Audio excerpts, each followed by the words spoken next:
आसंतु शुणिबा गप कोसे लंबा नाक गाल्पिक गोदावरीश महापात्र। दिनकर 3 जन पाइक विदेशरू घर को फेरिकर जाउथिले। से तिनिहे एक राइजर रजांक पाखरे रही युद्ध करी बुढ़ा हेले। मात्रक युद्ध सरिलारू रजा तांको आउ पचारले नहीं। तांको हाथ तो पैसाटे नथिला। गाँ को गाँ बुली याठू भात मुठे ताठू पेज मंदे मागी घर को फेरुथिले। तांको घर 13 नई पारी हेले मासकर बाटरे अपर्याप्त बण पर्वत।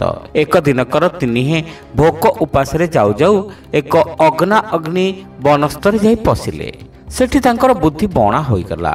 सेठी कुआर थंट नाही कि चढ़ईर बेंट नाही। पतरुटे पड़िले पथरुटे पड़ला परी शुभे। इमती बणर मज्जाल करी जाउचंती बेल पड़ीगला। सेटा पुसुमास राति जाड़े दांतपाटी कोल्ह मारी जाउछि। तांको आउ साहा भरोसा दिछला नाही।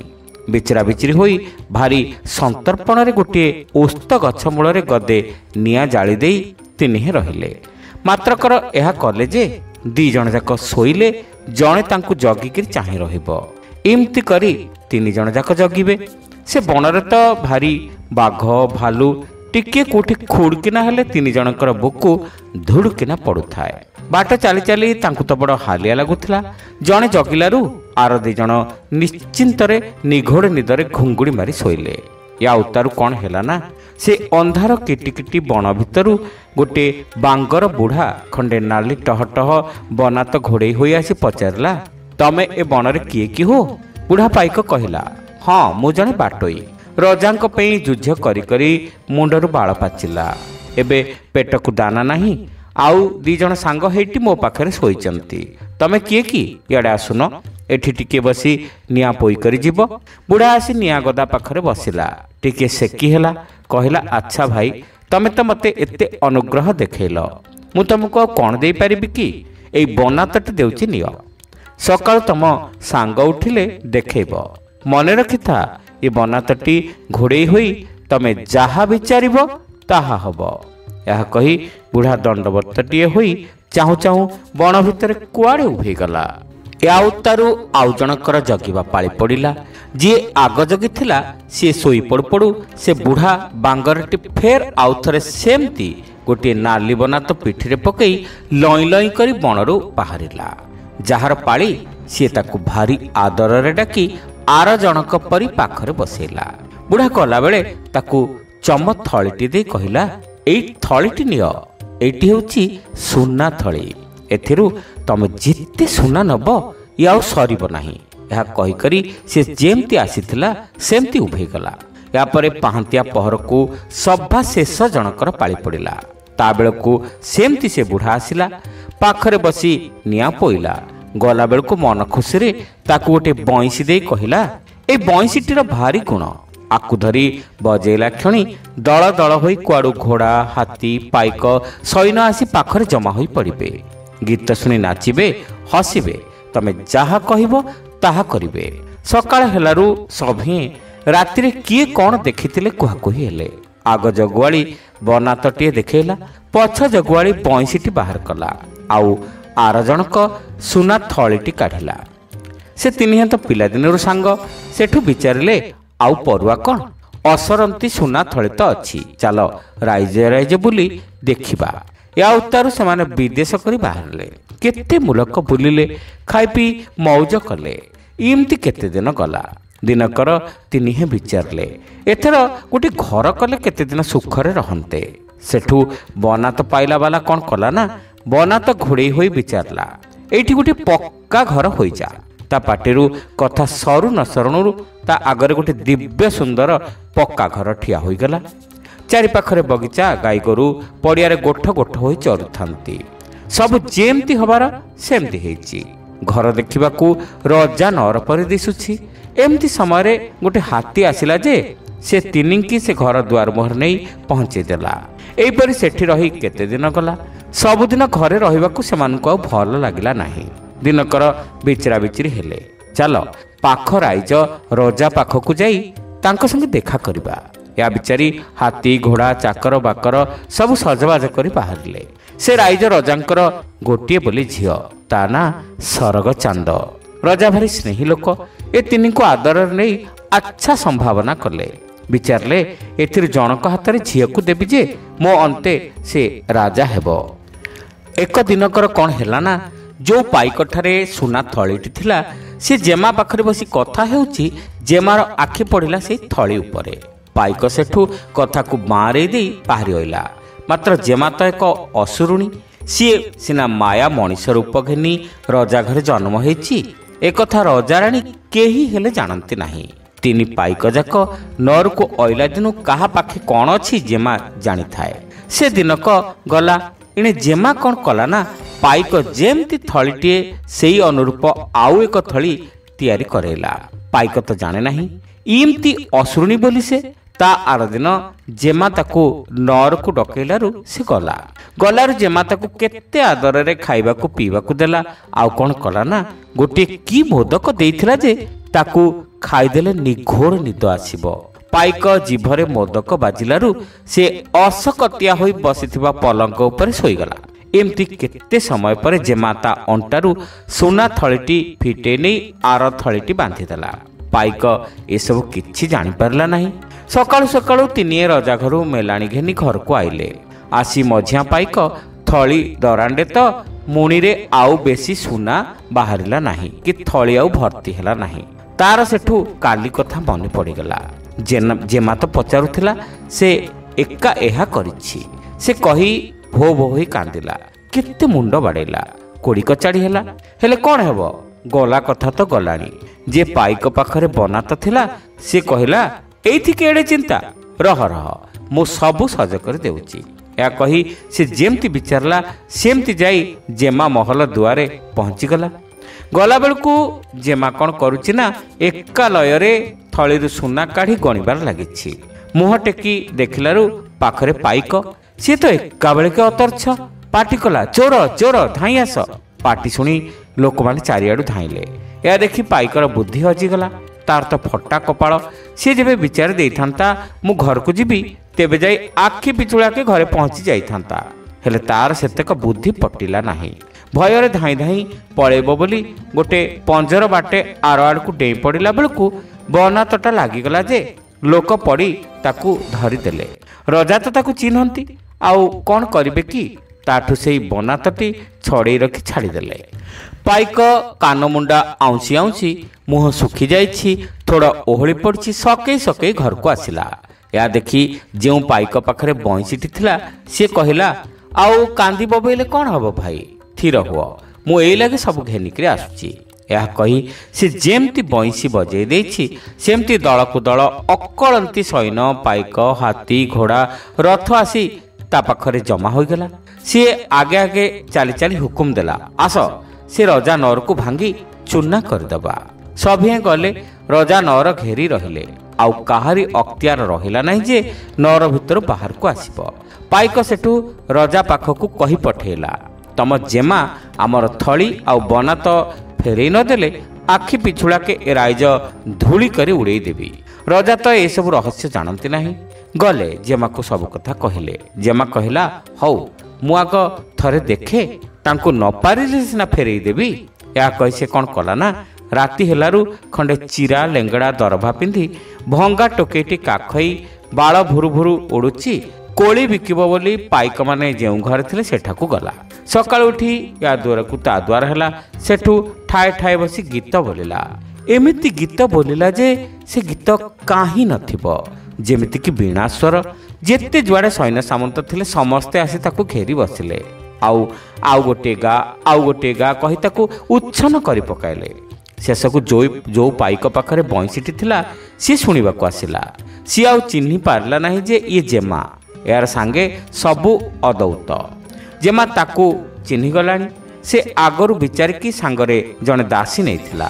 पाइक को देखी जेमा दासी की आखि ठारी देला जे से गुड़ किना को बाटे जाई पाइक बसारे पशिगला।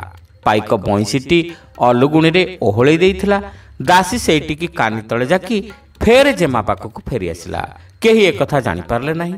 ଦିହେଁ ଯାକ ମିଶି କେତେବେଳେ ନଅରକୁ ଫେରି ଆସିଲେ। ବଇଁଶୀଟି ଯେମିତି ହାତରୁ ଗଲା, ପାଇକର ସେମିତି ସବୁ ଅକ୍ତିଆର ଗଲା। ଆଉ ଯୁଦ୍ଧ ନା ଫୁଦ୍ଧ, ସିଏ ଯେତେ ପାଇକ ଥିଲେ ଚାହୁଁ ଚାହୁଁ କୁଆଡ଼େ ଉଭେଇ ଗଲେ। ଏ ପାଇକ 3 ଜଣ ଯେଉଁ ମାଗିଖିଆକୁ ସେଇ ମାଗିଖିଆ ହୋଇ ବୁଲିଲେ। ସୁନା ଥଳିଟି ହଜିବାରୁ ମଝିଆ ପାଇକ ମନରେ ତ ବଡ଼ ଦୁଃଖ ହୋଇଥିଲା। ଆର 2 ଜଣଙ୍କୁ ଡାକି କହିଲା, ଦେଖୁଛ ତ ଭାଇ, ଆମେ କେଡ଼େ ହିନିକ ପାଳିଆ। ଇନ୍ଦ୍ର ସମ୍ପତ୍ତି ପାଇ ଆମକୁ ଭୋଗ ହେଲା ନାହିଁ।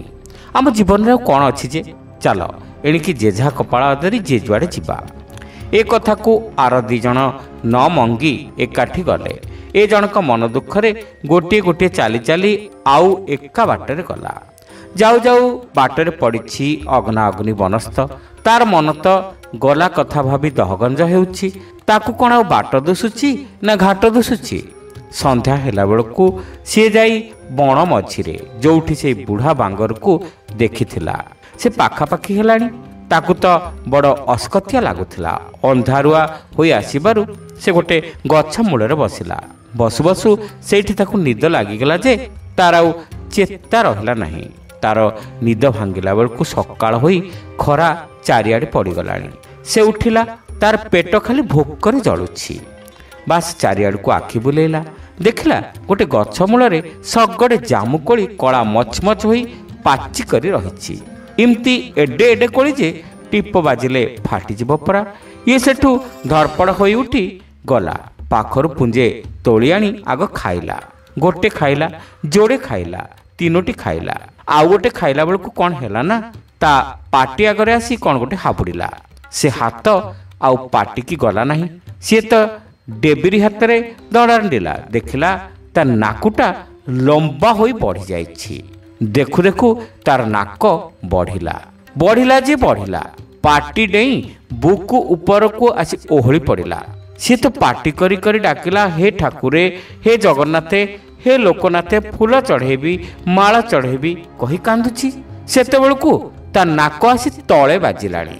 ତା ଦେଖି ତ ତାର କଲିଜା ପାଣି। ଅତର୍ଚ୍ଛା ହୋଇ ସେ ଚାରିକାତ ଛାଡ଼ି ଦେଇ ତଳେ ବସି ପଡ଼ିଲା। ତେବେ କି ସେ ନାକ ରହିଲା, ସେମିତି ବଢ଼ିଲା। ଆଉ ସେ ଏତେ ଗରୁ ହେଲା ଯେ ସେ ତାକୁ ସମ୍ଭାଳି ଉଠି ପାରିଲା ନାହିଁ କି ବସି ପାରିଲା ନାହିଁ। ତଳେ ଚିତ୍କାର ହୋଇ ପଡ଼ିଗଲା। ନାକୁଟା ଇଆଡ଼େ ସେମିତି ନଈ ବଢ଼ିଲା ପରି ବଢ଼ି ବଢ଼ି ଚାଲିଲା, ଯେମିତିକି ସତେବା ବଣୁଟା ଯାକ ଘେରେଇ ପକେଇବ। ସେତେବେଳକୁ କ'ଣ ହୋଇଛି ନା, ତାର ଯେଉଁ ଆଗ ସାଙ୍ଗ ପାଇକ 2 ଜଣ ଥିଲେ, ସିଏ ସେଇ ବଣ ପାରି ହେଉଛନ୍ତି। ଯାଉ ଯାଉ ଆଗ ଜଣକ ବାଟରେ କ'ଣଟେ ଝୁଣ୍ଟି ପକେଇଲା।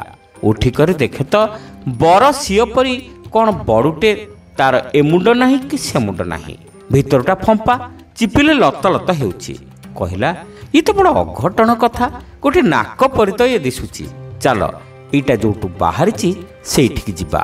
ବିଚରା ବିଚିରି ହୋଇ 2 ପାଇକ ଯାକ ତାକୁ ଦେଖି ଦେଖିକି ବଣ ଭିତରକୁ ପଶିଲେ। କୋସେ କି 5 ପା ବାଟ ଗଲା ଉତାରୁ ଦେଖିଲେ ସେଇଟା ତାଙ୍କ ସାଙ୍ଗର ନାକ। ସାଥିବାଲା କ'ଣ କରିଛି ନା, ଲମ୍ବେଇ ହୋଇ ପଡ଼ିଛି। ଆଉ କଥା କହିପାରୁନାହିଁ କି କାନ୍ଦି ପାରୁନାହିଁ। ଏମାନେ କେତେ ମିହନ୍ତ କଲେ ତାକୁ ସେଠୁ ନେବାକୁ, ମାତ୍ର ପାରିଲେ ନାହିଁ। ବାଡ଼ି ଆଣିଲେ, ତଡ଼ା ଆଣିଲେ, ତଥାପି ଟେକି ପାରିଲେ ନାହିଁ। ତା ନାକୁଟା ତ ଏକା ବେଳକେ ପର୍ବତ ଭଳିଆ ଓଜନ ହୋଇଯାଇଛି। ଟେକିବେ କେମିତି? ଜଣେ ହାତ ଧଇଲା, ଜଣେ ଗୋଡ଼ ଧଇଲା, ଏମିତି କରି ଦରଘୋଷରା କରି ଖଣ୍ଡେ ବାଟ ନେଲେ। ଶେଷକୁ ଲାଦୁକିନା ତଳେ ପକେଇ ଦେଇ ଝାଳ ଗମ୍ ଗମ୍ ବୋହୁଛି ବସି ପଡ଼ିଲେ। କହିଲେ, ନା ଆଉ ପାରିବା ନାହିଁ।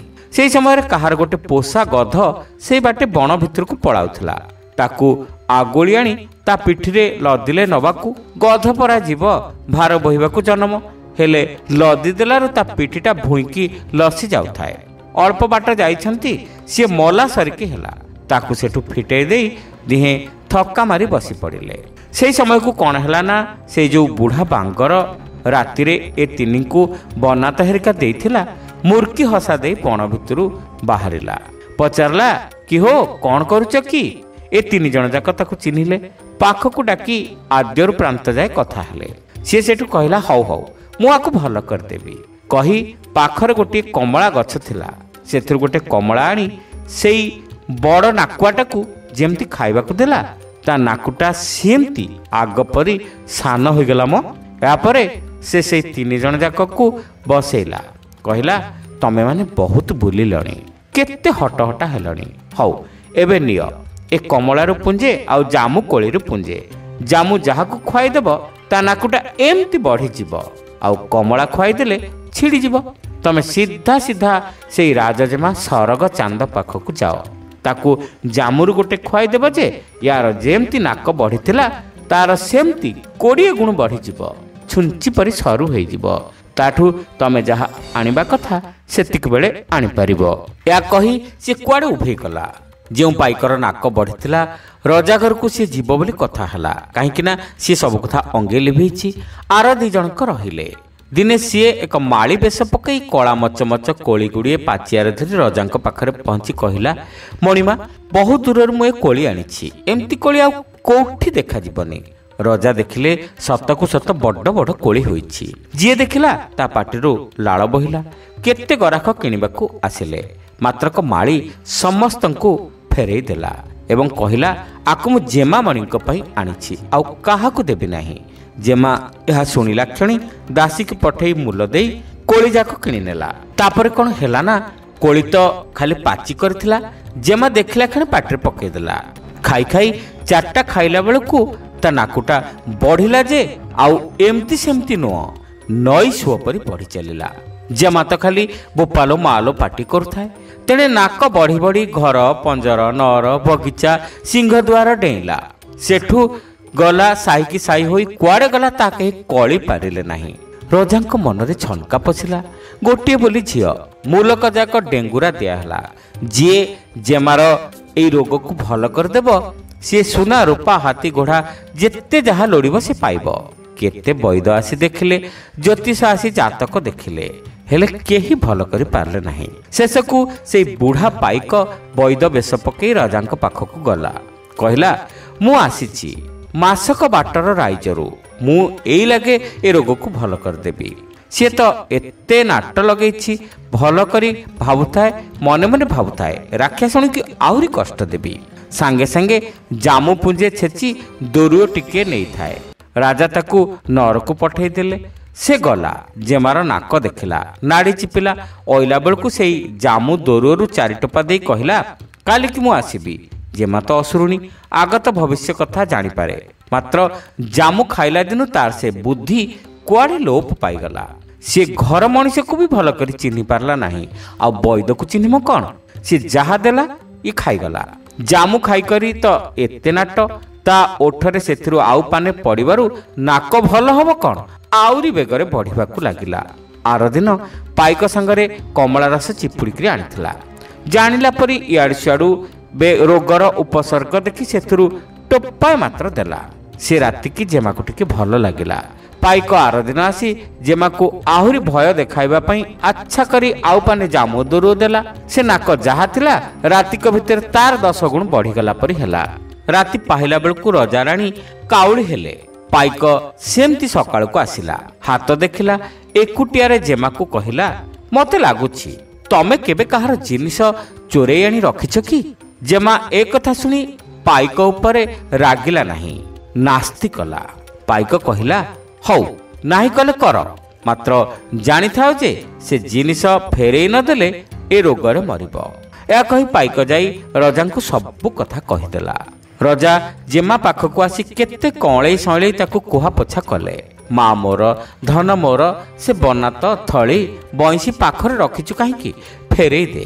ବାପାଙ୍କ କଥା ଶୁଣି ଶେଷକୁ ରଜା ଝିଅର ଭଲ ବୁଦ୍ଧି ଆସିଲା। ଦାସୀ ହାତରେ ବନାତ ଥଳି ବଇଁଶୀ ଅଣେଇ ବୈଦକୁ ଦେଲା। କହିଲା, ଆକୁ ସବୁ ନେଇ ସେ 3 ପାଇକଙ୍କୁ ଡାକି ଦେଇ ପକେଇବ। ପାଇକ ଏହା ପାଇଲା ଉତ୍ତାରୁ ଗୋଟେ କମଳା ତାକୁ ଖାଇବାକୁ ଦେଲା ଯେ ସେଥିରେ ତାର ନାକ ପୁରାପୁରି ଭଲ ହୋଇଗଲା। ସେ ଯେଉଁ ଜେମାକୁ ସେଇ ଜେମା ପରି ଦିଶିଲା, ହେଲେ ଆଗତ ଭବିଷ୍ୟ ବୁଦ୍ଧି ଆଉ ତାର ଆସିଲା ନାହିଁ। ପାଇକ ରଜାଙ୍କ ପାଖରୁ ମେଲାଣି ଘେନି ବନାତଟି ଘୋଡ଼େଇ ହୋଇ ଆଖି ପିଛୁଳାକେ ଘରେ ପହଞ୍ଚିଗଲା। ସାଥୀ 2 ଜଣ ସବୁ କଥା ଶୁଣି ଭାରି ଆନନ୍ଦ ହେଲେ, ସାଙ୍ଗ ହୋଇ ସୁଖରେ ରହିଲେ। କେତେ ଦିନ ଉତ୍ତାରୁ ସେଇ ରଜା ମରିଯିବାରୁ ରାଇଜରେ କିଏ ରଜା ହେବ ବୋଲି ପାଟ ହାତୀ ସୁନା କଳସ ଧରି ବୁଲୁଥିଲା। ଏ 3 ଜଣ ଯାକ ପାଇକରୁ ବଡ଼ ପାଇକ ଜଣକ ପାରିଧିକୁ ଯାଇଥିଲା। ହାତୀ ତା ମୁଣ୍ଡରେ ସୁନା କଳସ ଢାଳି ନଅରକୁ ନେଇଗଲା। ସେ ରଜା ହୋଇ ସାଙ୍ଗ ଦି ଜଣଙ୍କୁ ଡକେଇ ନେଲା, ରାଇଜର ପାତ୍ର ମନ୍ତ୍ରୀ କରାଇ ଦେଲା। ତେଣେ ଜେମା କ'ଣ କଲା ନା, ପାଇକ ରଜା ହେବାର ଦେଖି ଭୟରେ ରାତିକୁ ରାତି ବଣକୁ ପଳେଇଲା। ତାର ଆଉ କିଛି ଅନ୍ତ ମିଳିଲା ନାହିଁ। ପାଇକ 3 ଜଣ ମହା ଆନନ୍ଦରେ ରାଜୁତି କରି ରହିଲେ। ମୁଁ ଗଲାକୁ କଥା କହିଲେ ନାହିଁ। ଶ୍ରୋତା ବନ୍ଧୁ, ଏଇଠି ଶେଷ ହେଲା ଗଳ୍ପ କୋଶେ ଲମ୍ବା ନାକ। ଗପଟି ଆପଣମାନଙ୍କୁ କେମିତି ଲାଗିଲା କମେଣ୍ଟ କରି ନିଶ୍ଚିତ ଜଣାଇବେ। ଚ୍ୟାନେଲରେ ନୂଆ ହୋଇଥିଲେ ସବସ୍କ୍ରାଇବ୍ କରିବାକୁ ଭୁଲିବେ ନାହିଁ। ରହିଲୁ, ନମସ୍କାର।